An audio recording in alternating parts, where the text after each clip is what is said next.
Good morning. Thank you for joining us yet again here on Morning at NTV. Our conversations today have brought us to Kasanga T.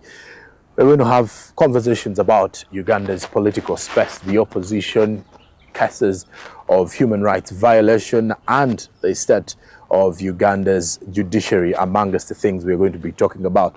Now, just to take you back, Uganda has just concluded its seventh election cycle since 1996 amid continued debate about democracy, institutional independence, especially the Electoral Commission, the questions about the rule of law, and so many questions about human rights in the country.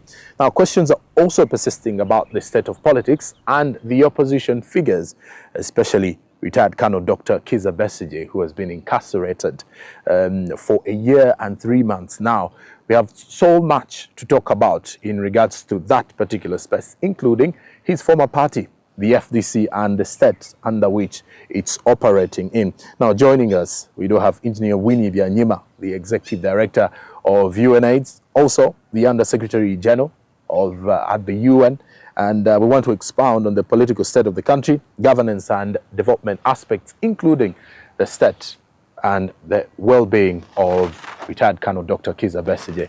Very good morning, Engineer. Thank you for having us. Good morning, Sonk. Thank you for having me. Let's start from today's program. In the afternoon, this particular venue scheduled to have mass for the retired Colonel Dr. Kizza Besigye. We need to understand why the mass at this particular time and what's the state of his health. Thank you very much. And that is why I'm here. I'm here to invite Ugandans to come and join me and my family at a holy mass celebrated by His Grace Archbishop Paul Semogerere at Rubaga Cathedral at 2 p.m. today. The purpose of the mass is to hold my partner, Dr. Kizza Besigye, to God, to pray for his health, to pray for his freedom, and to pray for all other prisoners and all other people who are sick in Uganda. We are inviting everyone, whatever your faith, whether you're Catholic, Anglican, Muslim, or traditional, spiritualist, come and join us to pray to God for our people and our country. And whether you are from PFF, NUP, DP, or even NRM, if you care about human rights and about these prisoners, come and pray with us. 2 p.m., Rubaga Cathedral, Holy Mass celebrated by Archbishop, His Grace Archbishop Paul Semogerere. Okay. That is why I'm here to publicize that event and to invite us. Secondly, you asked about the health of Dr. Besigye. Yes. It continues to be of serious concern to us, his family, and his friends, and his political network. Dr. Besigye has been living under unhealthy prison conditions for a year and 3 months now. He's going to be 70 years old in April this year. He's not a young man. And his health continues to decline. I visited him twice last week, and he told me that he has developed an allergic reaction, and he's continuously coughing in this tiny space where he's living. And the coughing saps his energy and he loses his voice. That's why he's unable to meet some of his guests some of these days. So we are concerned at his health. We are angry that he has applied 4 times for bail and been denied bail. A man who has been charged with these crimes, framed several times. 20 years ago, he was facing these same charges. He's in and out of court in the last 25 years. He's never run away. He always appears. He's law-abiding. Why are they not letting him out to be nursed by us, his family, as we wait for those trumped-up charges to finally be presented in court? It's an injustice. So we are offering him to God and other prisoners. And hey, Sonko, this Mass is also about uniting us against what has become a normalization of what's not normal. We are in a country where increasingly we're seeing people being abducted, thrown into jail, or disappeared. And it's supposed to be normal. We're supposed to accept it. Why? Because senior leaders like General Muhoozi can go on social media and boast about the humiliation, for example, of Barbara Kyagulanyi. There is an image there with him boasting, a soldier pointing his gun at her. She on the floor of her house, crawling on her knees, her house ransacked, cupboards open.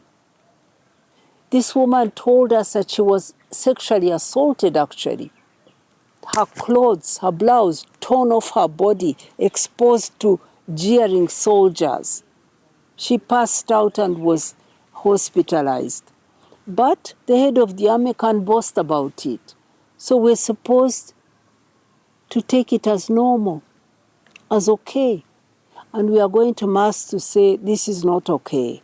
It's not okay to humiliate women, to attack people. Women leaders here were abducted before that election. Lina Zedriga, Jacqueline from Kabali, senior leaders, women, bundled in 2 drones and disappeared. The courts could not even give them, an order could not be given to produce them in court. The courts enabled their disappearance. We are supposed to take that as normal. It's not normal. So we are coming together before God first to refuse to normalize what is wrong, abuse of human rights, intimidation, violence, fraud. These are wrong. We are going to before God to say these are wrong and to ask God to turn our country around. So I'm inviting everyone to come and be with us. This is a peaceful act. It is a spiritual act. It's non-partisan. It's not about any political group. It's God-fearing, God-loving, democracy-loving people coming together. Let's have a look at the election season that we just concluded. Looking back, since 1996, after the promulgation of the Constitution in 1995, this election cycle returned, 1996. You've been part and parcel of this with your husband over the years. When you look at the level of elections in the country, what has been your key observation, your takeaway point in all these 7 cycles? Regression. Democratic regression. Regression on the human rights front. I remember very well in the year 2001 when Besigye first contested a presidential election. 1 or 2 months later after that election, he fled. He went into exile. That was not normal. It was not a normal election that he should have to flee. You say you've won. Why is the opposition leader fleeing? He went into exile. We went into the next election, 2006. For that election, Besigye returned. But for half the campaigning period, he was in prison. President Museveni was running against a prisoner, charged with the same charges today of treason, including terrorism and even rape. All those charges were dismissed, and he came out. An election with one presidential candidate in prison. That's not normal. We went into a third one, 2011. For that one, I had to take leave from my job in New York and come to evacuate him and rush him to Nairobi Hospital to be treated because he was assaulted by security agencies, nearly blinded, injured in his hand. He's actually recently had an operation on his hand. It has never because recovered. Of that 2011 because of that season. 2011 election. That was not normal. So now, 4 elections later, a young man comes and also contests, and see what's happening to him. This is the 6th election. He flees. When he flees the country, his wife is assaulted in her home, humiliated. Chagulanyi's deputies abducted before the election, thrown in, disappeared. It's not normal. We are seeing democratic regression. We are seeing our country slowly sliding away from democracy, away from the respect of human rights. And these are not things that we should demand because we are political. This is the normal life that we deserve, a democratic country, a country where everyone's human rights are respected, irrespective of political views. That's why we are going to kneel before God this afternoon and pray together. It will not be a political issue. It will be an issue of our rights, our dignity as Ugandans. And I'm asking women in particular, please be there. Because you see, what's happening today is we fought hard to bring women into political decision-making, into public space. We got the numbers, but look today what that space is like. Women are being, if they come to participate politically, if they want to have a voice, an independent voice, if they want to speak freely and be critical, they are being told, you do not understand. Be silent. Be obedient. Do as you are told. Otherwise, we will punish you. The political space is not free. So we are seeing that those like Lina Zedriga, like that woman Doreen Kaija, who was leading their leadership institute in Noop, Sarah Birete, who was leading an NGO on constitutional governance, being attacked, being intimidated, being treated violently, and even sexual attacks, because these women have been attacked while they are in their bedrooms, in their bathrooms. Doreen Kaija was drugged when she was naked.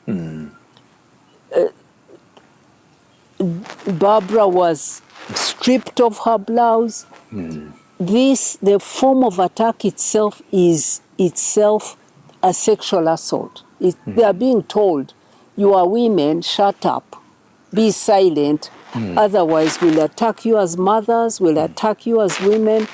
They are not even attacking them as politicians. Engineer, so I just want to tell you that when the democracy is declining, those who had fought and got into it and are still weakly contained in it are the first to be thrown out. That's why you're seeing the attack on women. It's deliberate. When you see General Muhoozi using sexual assaults, talking about women like they are objects, nyashless, I don't know what language he uses, putting women down, it's deliberate. It's to tell them that you're not here in your own right. If you are going to be independent, we'll show you where to be. So the democracy is now slowly slipping from our hands. If we don't claim it, we are in a violent dictatorship. Let's look at, you've mentioned the cases in point of women and silencing them through harassment and all of that. When you look back at the time when you were fighting for that peace, for those 5 years that led to the NRM getting into power, was this the kind of environment that the soldiers wanted at the time? Because it kind of looks like the security operatives themselves are welcoming the idea of tormenting women in a sexual way? It's what I'm telling you, that today we have lost much of what we gained. When we were NRM in an armed struggle against a dictatorship here, women were respected. The women who participated in NRM, NRA, were mostly peasant women, not even educated, but they were girls, young women from Luero Triangle. But they were respected. They were given the opportunity. They served, some in combatant roles, some not. And when we took the country, you could see, even in the first NRC, you found there a woman like Captain Zizinga. She didn't have much formal education, but she was a member of our first parliament here after the war. So there was respect for women's rights, empowerment of women, bringing them into governance. But today, the language of the people with power is that of insulting, humiliating, and violence. When you think that Jacqueline, the deputy leader from Kabale, that brave woman, that she was dragged into a drone in front of her children. What do you think is the message there? Yeah, it is to tell her younger generation that if you dare to come into politics and try to be an opposition leader, challenging the people with the power, this is how you'll be treated. You see? So these are deliberate acts. They are not just a rogue soldier here and there. This is deliberately telling women that, okay, you fought and came in, but this is the limit for you. And that's wrong. We've seen the elections cycle here, in the just concluded elections. Our politics are highly contested. That's not a doubt. But there is so much of state interference. Yeah. There's, we've reported cases where NRM flag bearers are leaning on state machinery to get their way through. And then we've also seen scenarios of use of money, the commercialization of our politics. What, in your point of view, has led to this state of Uganda's electoral process? Well, I could give you a philosophical answer to that question, which is that really a democracy is not anchored in a piece of paper, the Constitution. It has to be anchored in people's hearts. It has to be anchored in people's way of life, in people's culture. Take this country, Britain. It's a very old democracy. They say their constitution isn't even written. But then you just saw that the brother of the king has been summoned to the police, spent the day at the police answering questions about his conduct. Now look at us here. We have a General Mhozi who has threatened to kill Besigye, threatened to kill Bobby Wine, shown a man shaved his head and tortured and said, I am the one who's been torturing him. Where is the accountability there? But it's treated as normal. Now, what I'm trying to say to you is that we, the people, are the ones who have to expect the rule of law and our human rights in the Constitution.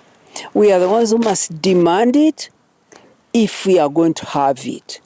But look, we have a beautiful Constitution, but the people in power are flouting it, and we've been silenced. We are unable to stand up and defend it. Our institutions cannot take action.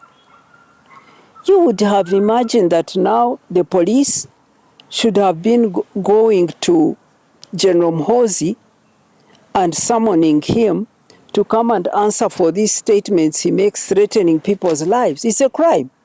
It's a crime. But no, the institutions are unable to defend us. We in our organizations have been silenced. Political parties are unable to demand. So to answer your question, we have made attempts to build a democracy. We have written laws, we have made a constitution.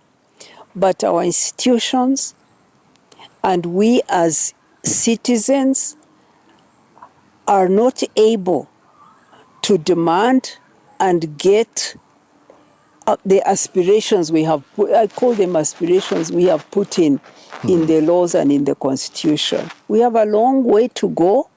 I'm not pessimistic, but we have to build democracy block by block, brick by brick. It won't come just like that, and we must find all the peaceful ways we can use to assert ourselves. It will be risky, it will be dangerous, because those who hold power don't hesitate to use violence, but we've got to take those steps and build the democracy we want. Okay, speaking of democracy, let me take you back to just the 12th of February, a few days back. The court martial resumed its work under a repurposed structure and new guidelines. Now, as partly or as someone who was present during the promulgation of the 1995 Constitution, is the Constitution being protected? Is it being respected 30 years on, 30 years later? The Constitution was promulgated in 1995, but even within months of that new Constitution, it was violated. First, to give you an example, we were very clear about the separation of powers and the importance of that. We said that there would be a cabinet of not more than 21 full ministers and 42 with the ministers of state, something like that. The first cabinet that was appointed actually was in breach of that very provision in the Constitution. That's a few months after the new Constitution. Within 10 years, the term limits on presidential terms was removed. Then the age limit was removed. So we have been slowly, we've seen our Constitution being violated one year after another. We are very far from the letter and the spirit of the 1995 Constitution. I'm sorry to say that. I was a constitution maker, but that is a truth that we have strayed away from it. And then let's look at the opposition. In 2001, like you've mentioned, Dr. Kizza Besigye joined the presidential race. From then, became the leading opposition figure in the country, and the FDC party, the leading opposition party.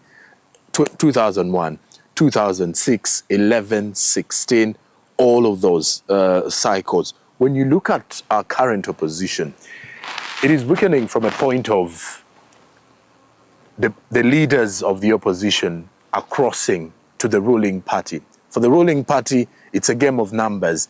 They kind of feel we are doing the right things. We are weakening the opposition. What is going wrong with the opposition? Really,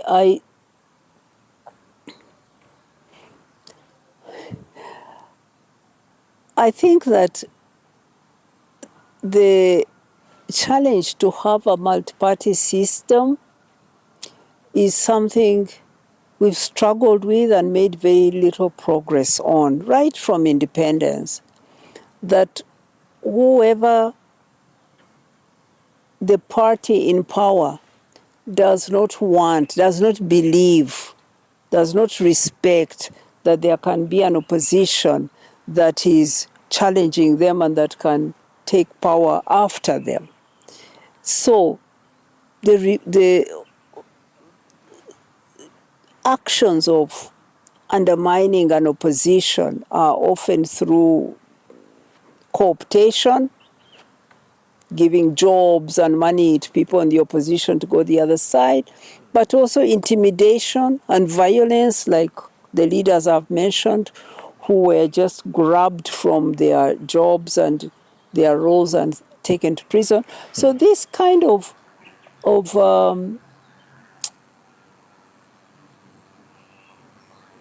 refusal to accept that leadership will change hands from time to time, and that you'll have a new group coming in and to lead another the group country forward. It's why I say that at one level, Okay. in our own hearts, we have not accepted that we can have a model of governance that doesn't put people on a pedestal and make them like kings who reign until they die, but that we have leaders who are our servants, whom we put in and put out when we don't approve of them, and bring new leaders. This is a different vision of leadership from the feudal one, where people were born to be kings and became kings until they die. So we are somewhere in between. We are, on the one hand, past feudalism, but on the other hand, not fully embracing of democracy.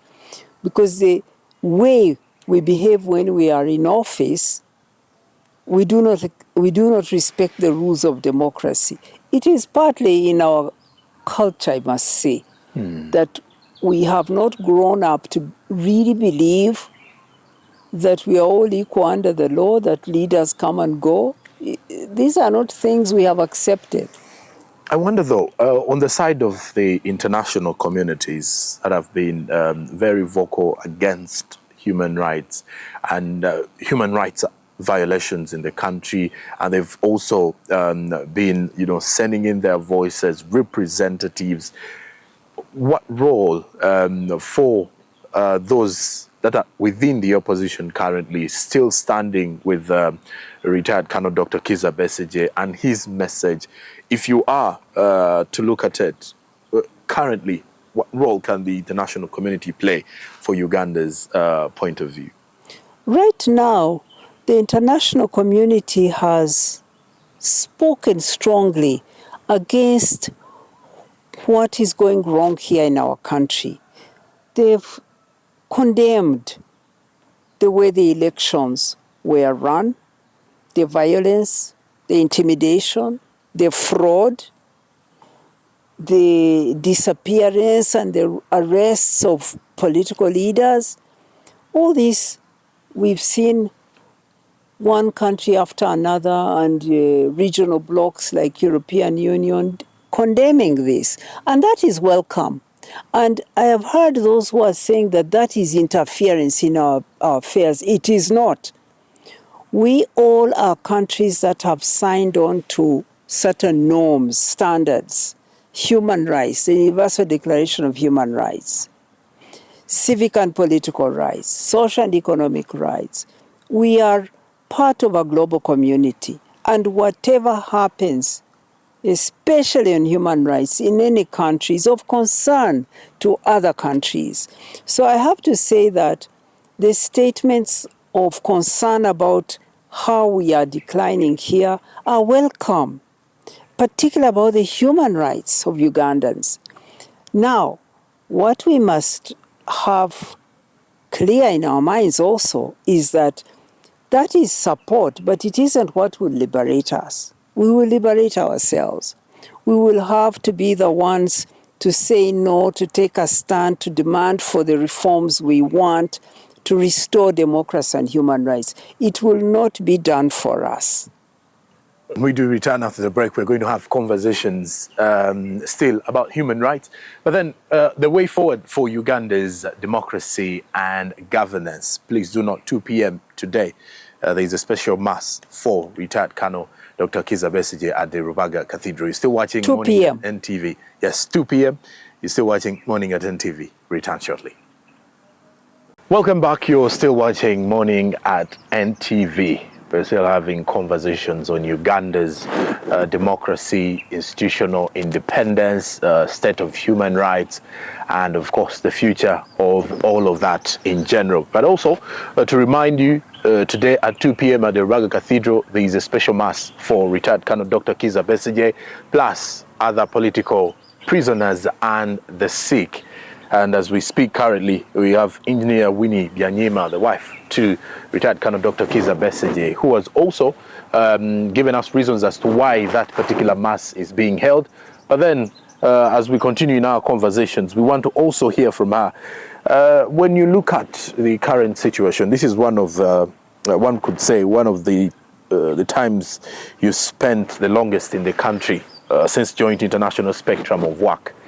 So with our viewers questioning, how have you balanced this kind of situation as a woman, work, human rights activist, and then as a mother in the same regard?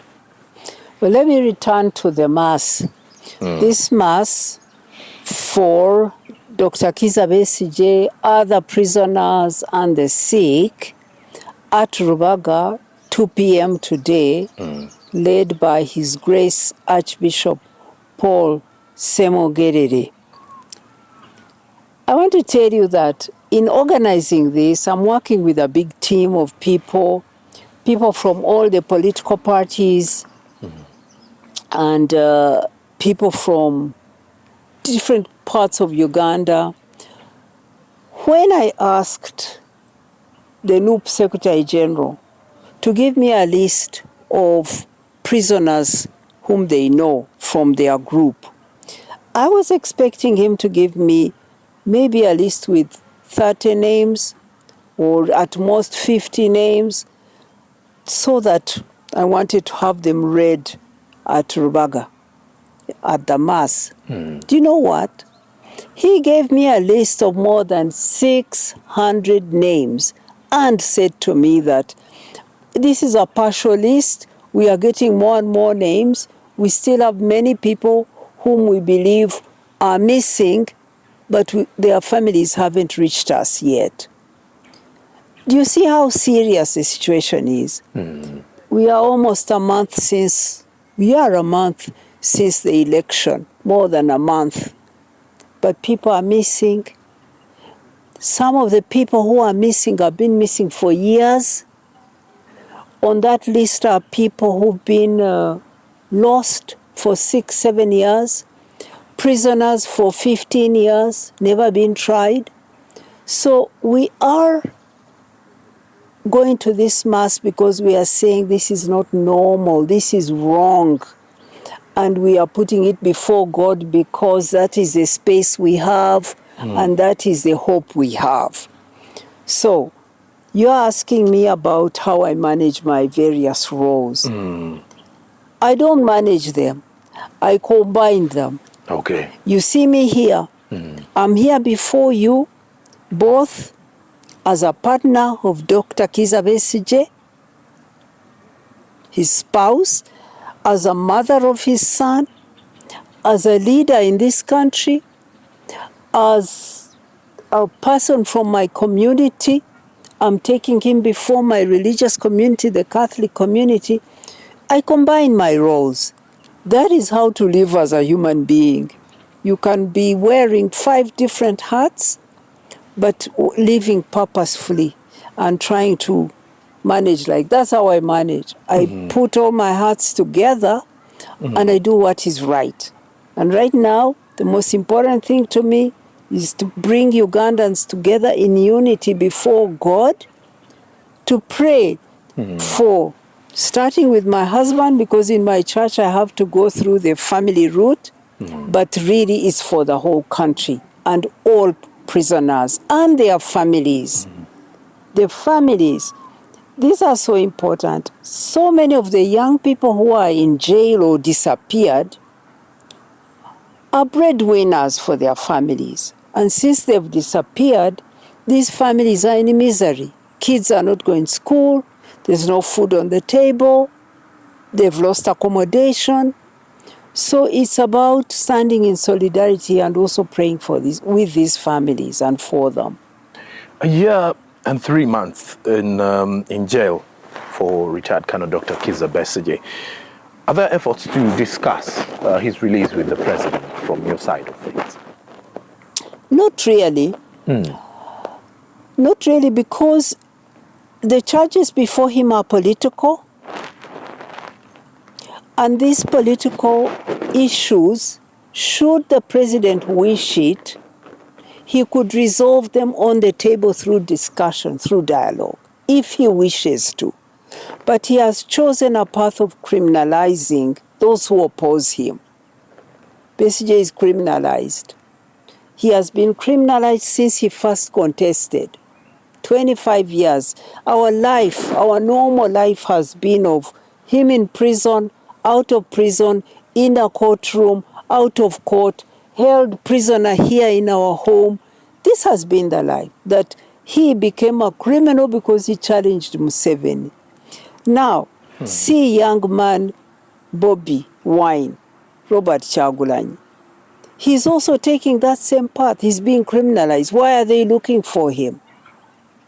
Why is General Mhozi looking for Bobby Wine? Why has he run away? Why has his wife and kids run away? You see, if President Museveni wishes to have a dialogue, we are ready. We are not far. He knows where to find us. We can have a dialogue. It has to be an honest dialogue. It has to be a serious dialogue. And it's the right thing to do, because these are political questions that should be solved through dialogue. But I don't see a sign from their side that they want dialogue, but we have said it many times that we want dialogue, that the political question facing our country won't be solved by framing leaders and putting them in military courts, in civilian courts. This is not the way. I would love to also take your attention to the assessment majority of the political observers have made of Uganda's Legislative Assembly, or what we could say Uganda's Parliament. The outgoing Parliament has come under immense criticism, one of which is that it has also been blamed for its weakness and the kind of laws that have been passed that have enabled the government to stay this long. When you look at this kind of level, how best can we shape our future leaders, not only those in the opposition and those with the ruling party, to work for the people and not, as the political observers put it, working for whoever is in power? Let me start with an immediate ask. You, the new parliamentarians coming in with your speaker and deputy speaker, do us a favor, do Ugandans a favor. Do not come in to ask for more money, more salaries, more allowances in this economy. People are struggling.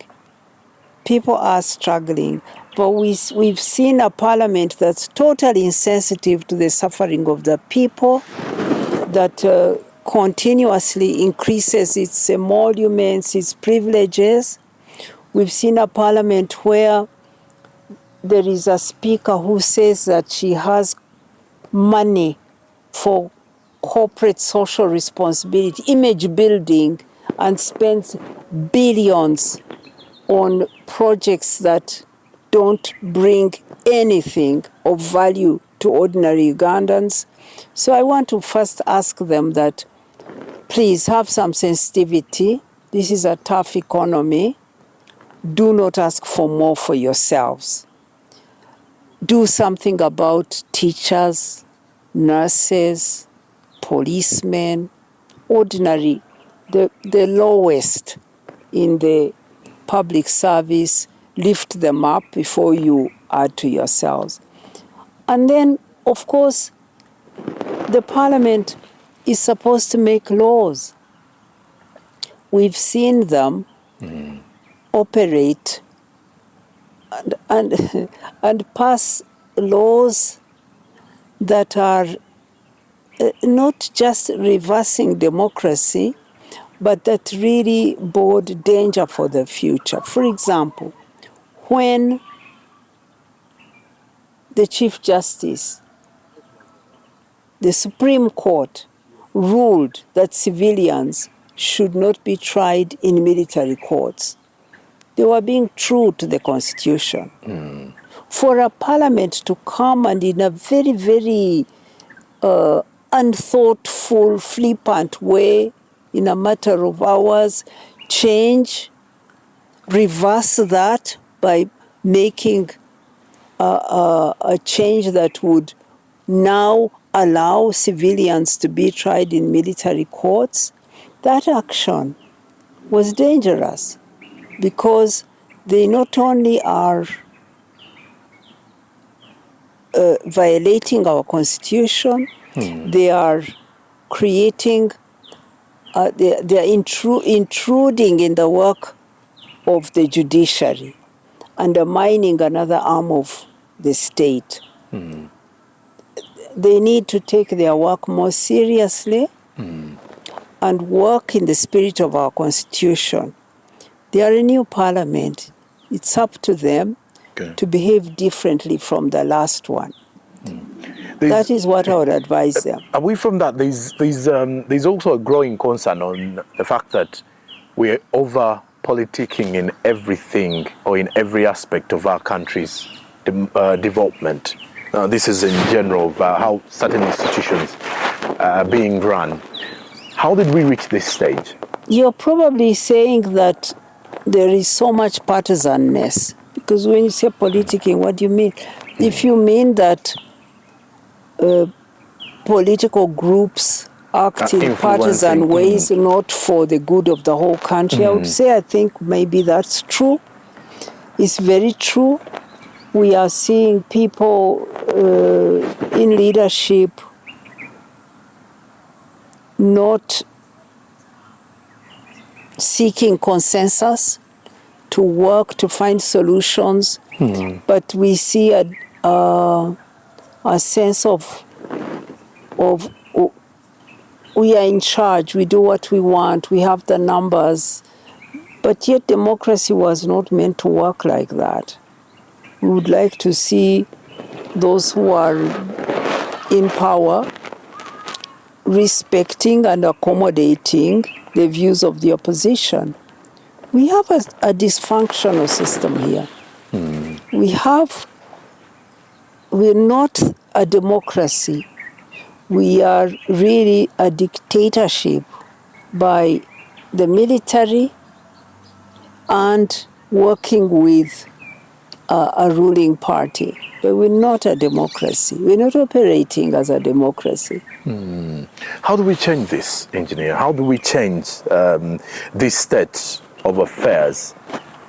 There was a time retired Colonel Dr. Kizza Besigye revealed that one of the problems our country is having is that the elites in the country are not helping the Ugandans, let's say the Mwananchi, the ordinary Ugandan, in terms of how the affairs of the country should be and the kind of ideas they share. So I would want to pick from you, what do you think should be done to change the status quo? I have hope in our young people. I'm seeing young people organizing themselves differently and speaking a voice that is fresh and that is solution oriented. I see many young people online, and I see that they are organizing themselves to challenge in ways that are not, they are not organized around the political parties that we have today. But they are speaking on key issues of human rights, of economic rights, and I have hope in them. I also have a lot of hope in our ordinary people out there in the local governments. I would like to see more farmers groups asserting themselves as farmers. Sometimes I see them trying to come up to make demands as farmers. I see many women's groups that try to organize autonomously and have a voice on women's rights. But I don't have a lot of faith in the NGOs at the national level. I get worried about them. They self-censure. They are so worried about their licenses being taken away. They are worried about being attacked. So they kind of self-censure. Mm-hmm. They operate within a tight space and want to keep their projects and so on. So I have more hope in the community organizations. I was in Karamoja over Christmas. I saw the work of communities. I found there Caritas.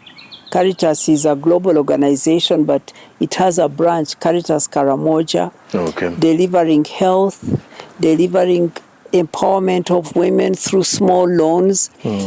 These groups have power. If we work more with community-based groups and help them to assert their voices, there's strength there. So, but we have to have organizations, both online and physical organizations, demanding. We don't have another way out. We have to demand for our rights. We have to organize in different formations and claim the democracy and claim the rights that are ours. Let's. I think one of the things I didn't ask, or I get to ask when I was asking, or as we were discussing about the opposition, is when you look at these crossovers of the opposition figures, how sustainable can the opposition be moving forward? I don't pay a lot of attention. You see, it's very hard to have a well-organized, strong opposition when you have the pioneers, we should say. No, I wouldn't call them pioneers. They are also leaders. If you have a leader who has been in power for 40 years, who doesn't accept democracy, you have an opposition that's constantly fragmenting, co-opted, intimidated, punished violently. You cannot have a thriving opposition. So what I see in the opposition are some very honest people trying very hard to have institutions that are challenging in a democratic way, but that are facing, that are working in an operating environment that is impossible. So I really admire and respect many of the opposition people who are there trying to contribute to their country, but I see that the operating environment is impossible to work in. Impossible to work in. Okay. People who are there, I really respect them, but very many others just get knocked out. The intimidation, the violence, it's just not as a safe space in which to contribute to one's country. Also then, what will happen next after the mass for Dr. Kizza Besigye? What are the plans from your side and the PFF? For me, I'm offering this. This is what I have contributed to bring people together, to stand together in a painful moment. This election is over, but not over. In other countries, a winner is declared, the one who loses concedes, and people return to their jobs and move on with their lives. Both the opposition and the people in government go to do their different things. Here, it's not over, because look, the one who lost the election is still outside. Looking in, it's not yet safe for him to return. His family is outside. Others are in prison. Others are missing. Besigye is in prison. So we've had an election, but really we are not returning to any normal. There's no normal here. So I have created an opportunity to come together first take a stand together in support of those who are suffering, the prisoners, the sick. 2, to stand together saying that this is not normal, to pray for our country. And after that, everyone is free to go to see where can I go to continue this discussion about how do we change what's wrong. I'm not organizing anyone politically. Okay. I'm inviting everybody in a moment of pain to stand in solidarity, to say no to what is wrong, and to hold those who are suffering in prayer. That's all I'm doing. Okay. But after this, people are free to go and continue reflecting on what to do to turn this country around. And your program is part of that. You've caused a reflection through your program. Okay. And I guess lastly, I would want to hear from you. What gives you the strength and the hope for a better Uganda? Where do you draw that level of strength and, enthusiasm to know that one day this is going to happen, this is going to be different, this and this? Several things. 1, to live is to hope. To live is to struggle for better. Yes. So, if I give up, then there's no point in living. I have to have a vision of a better world, a better country, and I have to work for it to have meaning in my life. But secondly, I stand on the shoulders of great people. I was raised in a political family, a family where we were on the opposition facing actually even the same kind of persecution. Being banned as a political party, we were DP, but we were not even allowed to say we are DP. We could not have relatives visit our home. They would be fired in their jobs if they are seen at our home. So I grew up seeing my elders resisting a dictatorship. I grew up and learned how to resist a dictatorship. I know how to do that. And I can do that, and I can live as somebody who is opposed to something that is wrong. It's not unusual for me. But thirdly, I am fortunate to work with, live with people whom I share the same values of social justice, of equality, so I live among people with whom this is a good way to live by building the future we want, refusing what we don't want, and continuing in a struggle. So your question is, it's normal for me. Okay. The people I live with live like me. Okay. As we're beating up with our conversation, what would be your message? 1, to the president, to the people of Uganda, the people supporting retired Colonel Dr. Kizza Besigye, and for human rights activists? Oh, that's a long story. I would say, come to the Mass this afternoon. Let's meet at Rubaga Cathedral, 2 p.m. in this unifying spiritual event, a holy mass, and pray for Dr. Kizza Besigye, all prisoners, all who are sick, and lift our country in prayer. That's to everyone. Okay. Please be there. Particularly if you are a woman and you understand that this political repression is targeting us and pushing us out of our political space, come and stand in solidarity with me and others. Secondly, I would say to President Museveni, you have an opportunity to turn this around. You are the president. You are the commander-in-chief. You have an army commander, your son, who is every day breaking the law, abusing his power. threatening people, arresting people, torturing people. Take action. Take action. You see, if he doesn't, then he is complicit to those actions and words of his son. Keeping quiet is not a solution. So I'm asking him to take action and then also address the political question. This kind of messy election which the whole world has condemned isn't taking us to peace, to prosperity.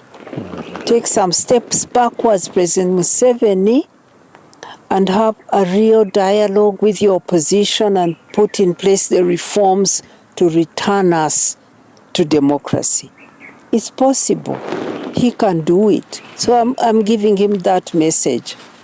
We come with good intentions. We are Ugandans with good intentions like him for the country. Let him see all of us as well-intentioned and come to the table and let's turn our country around together. Right. That's the message. Engineer, thank you very much for hosting us. Thank you, Sonko, for this discussion. All right. And there you have it with our conversation here with Engineer Winnie Byanyima. She is the Under-Secretary General of the United Nations, and of course she's also the Executive Director of UNAIDS. And our conversation today has been around so many things. The well-being of retired Colonel Dr. Kizza Besigye, who has been incarcerated for 1 year and 3 months, and then also looking at the state of human rights in the country and the rule of law as well, and how observation of Uganda's electoral cycle. I'm Joram Paul Sonko. Thank you for being part of us here on the Kickstarter Conversations for Morning at NTV. Have yourselves a good day and a blessed week ahead. But also for those that will be following the proceedings at 2 p.m. Rubaga Cathedral, there is a special mass for retired Colonel Dr. Kizza Besigye, and in the same spirit, political prisoners and the sick. Good morning. Oh.